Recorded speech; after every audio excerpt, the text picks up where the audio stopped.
Hello, warriors! I'm here today to talk to you about language. I know, probably doesn't seem like something related to IBS, but I promise you it is. So I'm going to start with a little story to show you the power of language. First, you should know also that most of us only have 12 words that we use for emotion, even though there are thousands and thousands and thousands of words to describe emotion. Most of us only use 12. So as I'm telling you this story, think to yourself, right? What are some words that I would use in this situation? What are some words that are on repeat in my brain? What does my vocabulary look like? Okay, so 3 guys are on safari in Africa. And one guy is just like pushing the tour guide to just go further, go further, go further, go deeper, go deeper into the jungle because they want to see more. And they pull the roof off, even though they probably shouldn't. And they're in this, they're on safari. And so they see all of these beautiful, beautiful animals, and they're so excited. They just want to go deeper, deeper, deeper.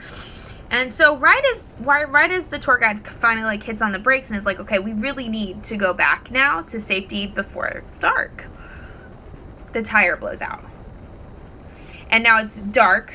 They're on safari in Africa, surrounded by all of these freaking lions and scary rhinos and elephants and things that could really fuck their day up. One guy, and remember I said there's 3 guys, and one guy starts to freak out. So angry. Just like, oh my god, I'm so fucking pissed off right now. I am so angry. Why the fuck would this happen? Oh my god. He goes into that state, okay? Guy number 2 starts sobbing. He's like, oh my god, we're gonna die. Like, sad. And just like that, right? Guy number 3 goes, well, this is inconvenient. How would the quality of your life shift if you just... Oh, my dog got scared by my reactions. I'm okay. How would the quality of your life shift if you shifted your language? Just like that one phrase. That was just one word. I'm pissed. I'm upset. This is kind of inconvenient. How would those 3 people respond in that situation? Now let's relate that to IBS, okay? Think about the severity of the words that we use. Trigger. You guys, a trigger is related to a gun that kills people. And yet we consider garlic our triggers. Now, on one hand, as someone who suffers, which is another whole other thing, from IBS, I get it. I get why we would say trigger, because sometimes it does feel like we got punched in the gut, or so we think and we assume. But what if instead of saying trigger, we loosen the boundaries a little bit, and what if we said it was just like a pinprick? How would that change things? Instead of this trigger, well, it causes me a little bit of uncomfort. What if you said that instead? Do you think if you said that, your body would react a little bit better? Yeah. Okay, now, second word we hear so much. Flare up. Guess what happens when you have a flare up? That's the equivalent of saying you have a firecracker in your stomach, or you have a firework in your stomach. A flare up, a flare, fire. What if instead of saying I have a flare up, we just loosen the boundaries around it a little bit. And instead of it being a flare-up, this big, red, hot, fiery thing, oh my god, I'm having a flare-up. Oh my god, I'm having a flare-up. I'm having such a flare-up today. Oh my god, I ate that chocolate cake. I'm having a flare-up. Well, when you repeat that on repeat over and over and over and over again, how's your body going to react? It's going to get worse.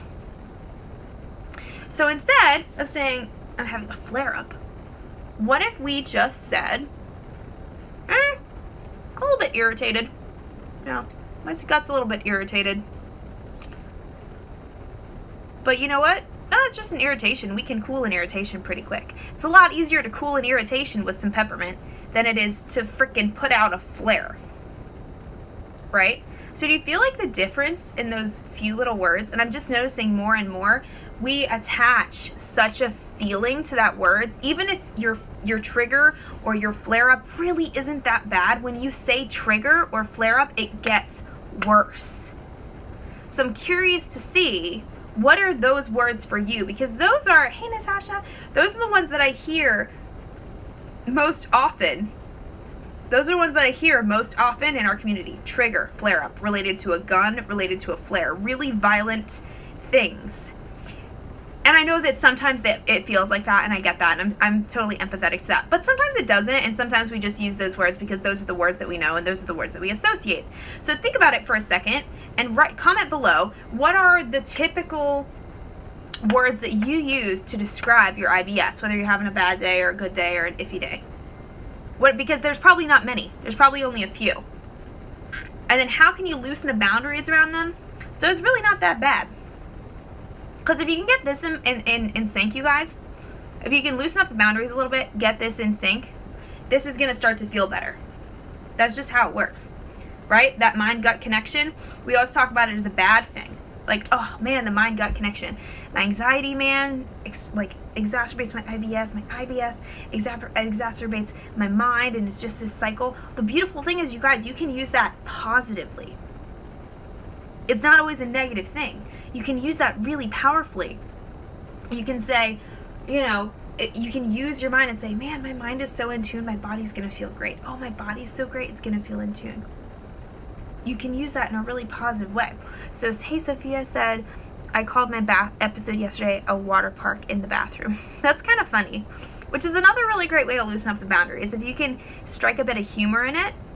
Like, I have a friend who always says, my mind is just racing, my mind is just running, my mind won't stop running. And I'm like, oh, is it running on a treadmill? And so now, every time she thinks that, she giggles because she thinks about her little brain running on a treadmill, and that's funny for her.